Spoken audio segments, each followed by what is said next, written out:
రాష్ట్ర విభజన తర్వాత ఆంధ్రప్రదేశ్ రాష్ట్రంలో పెద్దగా అభివృద్ధి జరిగిందేమీ లేదు.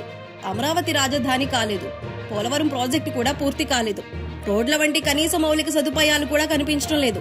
జగన్ సంక్షేమ పథకాలతోనే సరిపెట్టారు. రోడ్లు వంటి వేటిని ఆయన డెవలప్ చేయలేదు.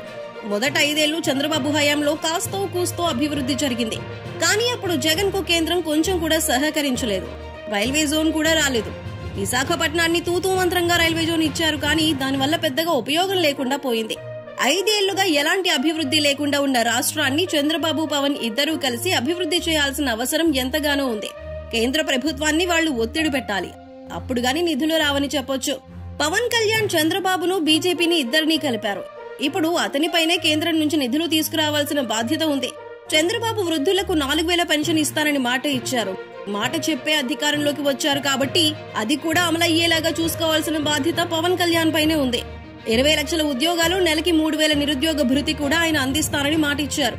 పవన్ కళ్యాణ్ ని చూసే యువత ఓట్లు వేశారు. యువతకు ఉద్యోగాలు అందించాల్సిన అవసరం ఉంది. ఈ విషయంలో బాబు నిర్లక్ష్యంగా ప్రవర్తిస్తే పవన్ మాత్రం ఊరుకోరు. ప్రతి తల్లికి 15,000 ఇస్తానని కూడా చెప్పారు కాబట్టి అవి కూడా ఇవ్వాల్సిందే. ఇంతకు ముందు చంద్రబాబు చాలా హామీలను ఇచ్చారు, కానీ వాటిలో 80 నుండి 90% వరకు నెరవేర్చలేదు. కానీ ఇప్పుడు పరిస్థితి అలా ఉండదు. ఎందుకంటే పవన్ కళ్యాణ్ కూడా అధికారంలో ఉన్నారు. చెప్పినట్లు చేయటమే ఆయన ధ్యేయం. రాష్ట్ర ఓటర్లు ఇచ్చిన ఈ అవకాశాన్ని ఆయన ఎట్టి పరిస్థితుల్లోనూ దుర్వినియోగం చేసుకోరు. ఒకవైపు అభివృద్ధి చేస్తూనే మరోవైపు సంక్షేమ పథకాలు కూడా అమలు చేయాలని ఆయన ఆలోచన. కానీ చంద్రబాబుకు వేరే చరిత్ర ఉంది. గతంలో బాబు వస్తే జాబ్ వస్తుంది అన్నారు, ఇంటికో ఉద్యోగం అన్నారు, కానీ అవేమీ నెరవేర్చలేదు.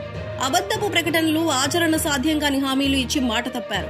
కానీ పవన్ కళ్యాణ్ ఈసారి అలా జరగనివ్వరు. ఈ విషయంలో వీరిద్దరి మధ్య గొడవలైతే పవన్ పొత్తు నుంచి బయటికి వచ్చే అవకాశం కూడా ఉందని రాజకీయ విశ్లేషకులు కామెంట్ చేస్తున్నారు.